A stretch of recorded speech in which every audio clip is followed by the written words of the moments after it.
Video disclaimer: This video is only for entertainment purpose, so please don't take seriously. Hello guys, मेरा नाम है मानव और आपका स्वागत है आपके अपने चैनल आरसी मैशअप में। गाइज, आज के इस वीडियो में हम देखने वाले हैं एक कमाल के मैशअप रिएक्शन को। अगर आपको ये मैशअप रिएक्शन की वीडियो पसंद आएगी तो वीडियो को लाइक और शेयर जरूर कर दीजिएगा और चैनल पे नए हैं तो चैनल को सब्सक्राइब जरूर कर लीजिएगा। Thank you. तो गाइज, आगे की बात हम वीडियो खत्म होने के बाद करते हैं, तो चलिए इस कमाल के मैशअप रिएक्शन की वीडियो की शुरुआत करते हैं। Hope you will enjoy. Prashant Dhawan. और यहाँ पे आप लोग बिल्कुल ठीक पढ़ रहे हैं। इटली की जो प्राइम मिनिस्टर है जॉर्जिया, ये भारत में आई है। हालांकि बहुत से टॉपिक्स पर बातचीत होगी। ये भारत के रायसीना डायलॉग में पार्टिसिपेट भी करेगी। ये वही रायसीना डायलॉग है जहां पर ईरान ने पार्टिसिपेट करने से मना कर दिया था। इस पर मैं अलग से वीडियो बना चुका हूं। तो बहुत से एग्रीमेंट साइन किए जाएंगे, डिफेंस पैक्ट की भी बात चल रही है, मगर जो मेन क्रक्स होगा ना इस विजिट का दोनों कंट्रीज के बीच में, वो इस बात को लेकर है कि इटली पहली बात तो पाकिस्तान को S-800 ना बेचे, और उसके अलावा वैसे भी जो वेपन्स इटली लगातार एक्सपोर्ट कर रहा है पाकिस्तान को, इसमें कुछ रिडक्शन, कुछ कमी आनी चाहिए ना। यहाँ पे आप देख सकते हैं वीडियो, इटली की प्राइम मिनिस्टर इंडिया में, और इंडिया में आते ही पहली बात जो इन्होंने मेंशन करी है वो आप समझ सकते हैं, यूक्रेन के बारे में बोलो, रशिया की निंदा करो। इटली की प्राइम मिनिस्टर ने यही कहा मोदी जी को कि देखिए यूक्रेन के लिए पीस पर हमें काम करना होगा। और इंडिया का देखिए यहाँ पर मेन पॉइंट ये रहने वाला है कि रोम कैपिटल है इटली की। कई लोगों को लगता है कि रोम एक अलग से कंट्री है।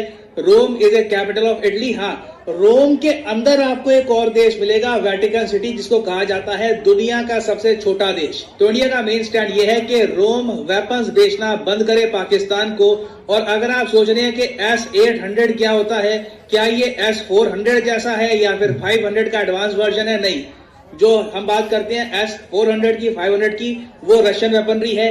इटालियन वेपनरी की जब हम बात करते हैं तो S-400 means Italy's advanced submarine. Italy ने बहुत ही एडवांस्ड छोटी सबमरीन बनाई है जो इनके हिसाब से बहुत इफेक्टिव हो सकती है स्मॉल स्केल ऑपरेशन में। और हाल ही में इटालियन कंपनीज ने ये सबमरीन ऑफर करी है पाकिस्तान को। तो इस वीडियो में हम डिस्कस करेंगे कि भारत और इटली के रिलेशंस अतीत में कैसे रहे हैं, हाल ही में क्या तरक्की हुई है। बहुत कुछ आपको जानने को मिलेगा, मगर आगे बढ़ने से पहले आपसे क्वेश्चन पूछूंगा।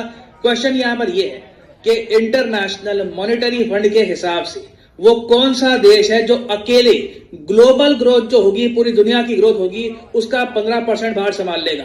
ये है यहाँ पे आपकी option, China, India, Brazil, Japan. बताइए किस कंट्री में इतना दम है IMF के हिसाब से।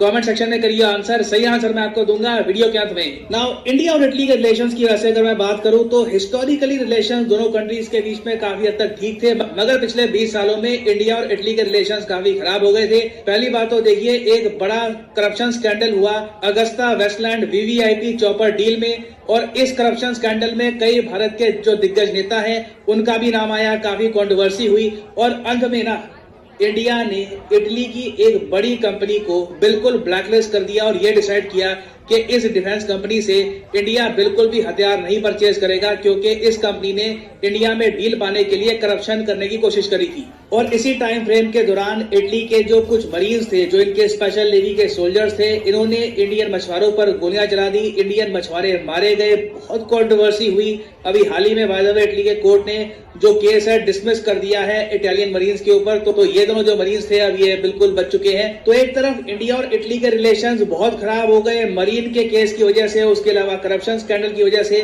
और इटली बहुत ज्यादा करीब आ गया पाकिस्तान के। इटली ने देखिए जियोपॉलिटिकली ये सोचा कि पाकिस्तान में जी CPEC बन रहा है, चाइना का सपोर्ट है पाकिस्तान को, तो इटली जियोपॉलिटिकली ना चाइना के साथ रिलेशन थोड़े बहुत बिल्ड करेगा, पाकिस्तान को हथियार सेल करेगा।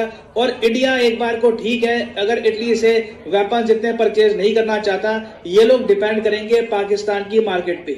मगर हुआ क्या, इन दी एंड देखिए USA ने इटली पर प्रेशर डाला कि चाइना के साथ जो तुम्हारे बहुत ज्यादा डीप रिलेशंस हो चुके हैं, इनसे बैक ट्रैक करो। तो इटली ने पहली बात तो चाइना के साथ जो रिलेशंस थे उससे पुल बैक किया, और फिर पाकिस्तान पे जो इटली की बेट थी, जो इन्होंने एक डिफेंस कोऑपरेशन साइन कर ली थी पाकिस्तान के साथ, ये बिल्कुल खोखली साबित हुई, क्योंकि पाकिस्तान की इकोनॉमी बिल्कुल बैठ गई।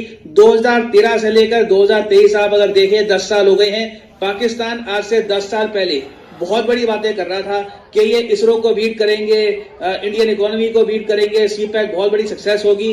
कंप्लीट फेलियर साबित हुआ सब कुछ। और अब आज के समय इटली लगातार और वेपन्स ऑफर कर तो रहा है पाकिस्तान को कि जी S-800 ले लो, S-1000 ले लो, बहुत सारे और वेपन्स इटली ऑफर कर रहा है पाकिस्तान को। मगर अब पाकिस्तान के पास बड़े स्केल पर इटालियन वेपन्स परचेज करने का फंड बचा नहीं है। आखिरी बार जो उन्होंने वेपन्स परचेज किए थे इटली से, ये 2018 के आसपास था। ये एक मेजर वेपन परचेज थी। उसके बाद कुछ एम्यूनेशन बहुत ही छोटे स्केल पर परचेज किया, वो अलग बात है। मगर आखिरी major defence deal Pakistan Italy की आज से 5-6 साल पहले हुई थी। तो सिंस पाकिस्तान वाली स्ट्रेटजी इटली की बिल्कुल फेल कर गई, तो अब ये देख रहे हैं भारत की तरफ। इटली का देखिए मन बहुत ज्यादा है कि इंडिया के साथ एक डिफेंस पैक्ट साइन हो जाए, जिससे इंडिया फ्यूचर में इटालियन वेपन्स परचेज करे। मगर ऑब्वियसली ये लड्डू हम इटली को इतना आराम से नहीं देंगे। पहले देखना होगा कि क्या इटली पाकिस्तान को जो भी डिफेंस एक्सपोर्ट है इस पे अंकुश लगाता है, क्या ये हो पाता है या नहीं। अगर इटली इसमें कुछ कमिटमेंट दिखाता है कि पाकिस्तान जैसे कंट्री को ये वेपन्स एक्सपोर्ट नहीं करेंगे, तब डेफिनेटली इन द फ्यूचर मेरे हिसाब से डिफेंस को लेकर भी इंडिया और इटली मिलकर काम कर सकते हैं।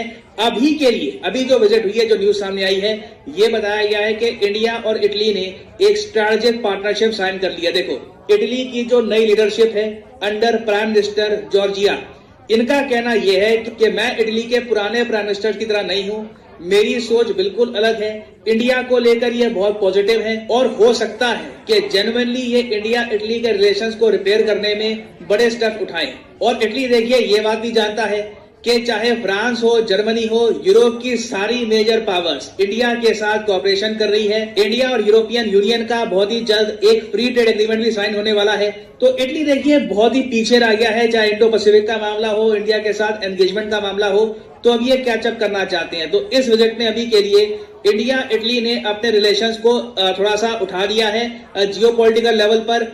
दोनों कंट्रीज अब सिर्फ पार्टनर नहीं है, स्ट्रेटेजिक पार्टनर बन चुके हैं। ये आप कह लीजिए एक नींव होती है जिसके ऊपर कल को डिफेंस पैक्ट, जो मिलिट्री डील्स होती है, वो सब हम कर सकते हैं। तो एक नींव यहाँ पर रख दी जा चुकी है। उसके अलावा इटली ने इंडो पैसिफिक ओशंस इनिशिएटिव को ज्वाइन किया है, जो साइंस टेक्नोलॉजी से रिलेटेड है। इसका direct impact military point of view से कुछ नहीं होगा। और इस सब के अलावा देखिए इटली ने कुछ और अनाउंसमेंट्स करी हैं, जैसे कि इंडिया इटली स्टार्टअप ब्रिज, जिससे इटालियन इन्वेस्टर्स इंडिया की स्टार्टअप में पैसा डाल पाएंगे। उसके अलावा एक DOI declaration of intent on migration and mobility sign किया गया है, जिससे इंडियन ज्यादा आसानी से भविष्य में इटली में जा पाएंगे काम करने के लिए। उस सब के अलावा कुछ यूनिवर्सिटीज हैं, उनके बीच में MOU साइन हुए हैं।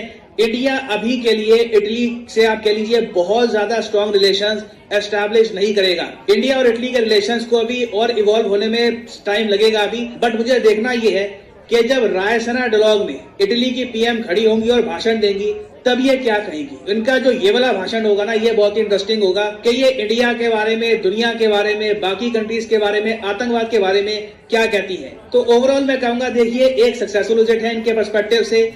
रिसेंटली ये PM बनी है इटली की, इनकी पहली विजिट है इंडिया को, और इंडिया के साथ जो रिलेशंस इंप्रूव करने हैं, जो एक लंबा रास्ता तय करना है, उसमें इटली ने एटलीस्ट पहला कदम तो उठा लिया है ना। वापस आते हैं अपने क्वेश्चन की तरफ कि IMF के हिसाब से वो कौन सा देश है जो अकेले ग्लोबल ग्रोथ का 15% भार उठा लेगा। तो सही उत्तर यहाँ पे है ऑप्शन बी, हमारा प्यारा भारत। यहाँ पे आप देख पाओगे IMF की चीफ ने कहा है कि इंडिया ब्राइट स्पॉट रहेगा ग्लोबल इकोनॉमी का और अकेले ग्लोबल ग्रोथ का 15% का भार उठाएगा। ये बहुत बड़ी स्टेटमेंट है, तो याद रखिएगा ये क्वेश्चन। और चाइना के भी गए हुए हैं, तो चाइना से भी रशिया का भी सारे तो ऑलरेडी जो एक मेन मुद्दा है ना, वो उन्होंने उठाया। डॉक्टर S जयशंकर ने चाइना के साथ भी बात की है बॉर्डर के इशू से। तो ये काफी इंटरेस्टिंग भाई होने वाली है यार। आप देखे ना, वही मैं भी बात कर रहा हूँ कि ये खरीदेंगे कैसे, क्योंकि जहरी बात है, क्योंकि आज और मतलब इकोनॉमिक तो काफी एक लो हो चुकी है। तो इतनी अब खरीदने के पास इनके पास पैसे नहीं है। वो तो ऑफर कर रहे हैं, लेकिन खरीदने के पास पैसे नहीं है भाई। हाँ, ये सबसे बड़ा पॉइंट ये है भाई। हाँ, ये तो है। बाकी के भाई बहुत ज्यादा खुशी हुई कि भाई आज और कल जो है ना, वो वहाँ पे फॉरेन मिनिस्टर्स सारे पहुंचे G20 मीटिंग के लिए। पहले उनकी एक मीटिंग है, और दूसरा ये कि इनके जो एंट्री हुई है ना, ये भी ठीक टाइम के ऊपर हुई है। बाकी ये कि रिलेशनशिप अगर देखे जाए तो वो बाकी जो है ना, वो पहले जिस तरह के इटली के इंडिया के साथ थे ना, वो थोड़े बहुत बैकवर्ड के ऊपर मामला चला गया था। हाँ, जर्मनी के बेहतर है, लेकिन ये कि इनके थोड़े बेहतर, और उन्होंने जो है ना वो अगर फर्स्ट विजिट किया है तो उम्मीद है कि गाइज आपको यह मैशअप रिएक्शन का वीडियो कैसा लगा, अपने थॉट को नीचे वीडियो के कमेंट में जरूर बताइएगा। वीडियो पसंद आई हो तो वीडियो को लाइक जरूर कर दीजिएगा, चैनल पे नए हैं तो चैनल को सब्सक्राइब जरूर कर लीजिएगा। तो थैंक यू, मिलते हैं नेक्स्ट वीडियो में।